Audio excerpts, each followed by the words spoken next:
Radio Hindustan. वो सब लोग आए हैं इस दुनिया में और सब लोग जाएंगे दुनिया छोड़कर, ये पक्की बात है। लेकिन को डर नहीं लगता। जिंदगी वैसे भी डरने की कोई चीज नहीं है, लेकिन जिंदगी का जो टर्निंग पॉइंट होता है, जिसे दुनिया देहांत कहती है, मौत कहा जाता है, उससे लोग डरते हैं।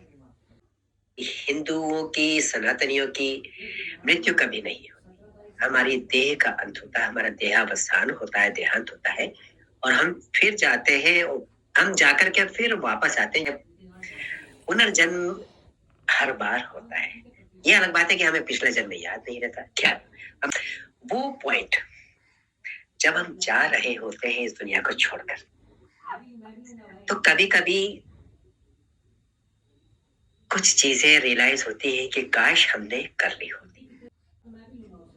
जीवन के अंतिम क्षणों में कहा जाता है कि हम कुछ देर के लिए अपने जीवन के पूरे दौर से होकर गुजरते हैं। कुछ क्षणों में ही जीवन की सारी स्मृतियां कौंध जाती हैं, एक फिल्म की तरह पूरी आंखों के सामने चलती है।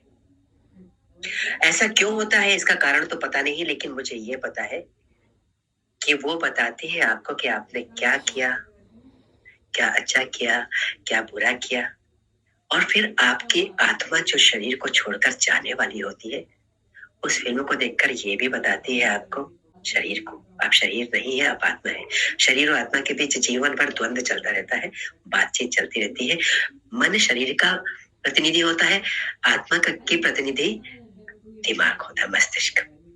मन और मस्तिष्क यानी शरीर और आत्मा का द्वंद्व यानी कि वैचारिक आदान प्रदान और एक दूसरे को काबू करने का प्रयास, जिसमें हमेशा मन जीतता है, चलता रहता है। उस समय मन को मस्तिष्क बताता है, आत्मा शरीर को बताती है कि तुमने क्या नहीं किया।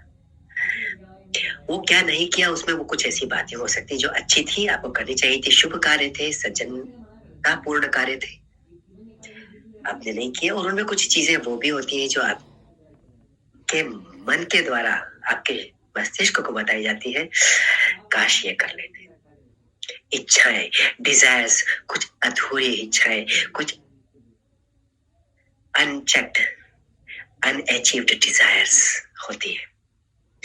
इन डिजायर्स में बहुत सारी ऐसी चीजें होती हैं जो हमारे बस की बात नहीं है।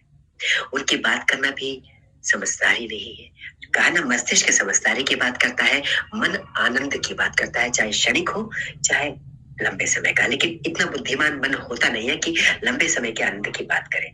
लंबे समय के आनंद को सुख कहते हैं, और सुख का रास्ता मस्तिष्क ही बताता है, आत्मा ही बताती है, शरीर नहीं।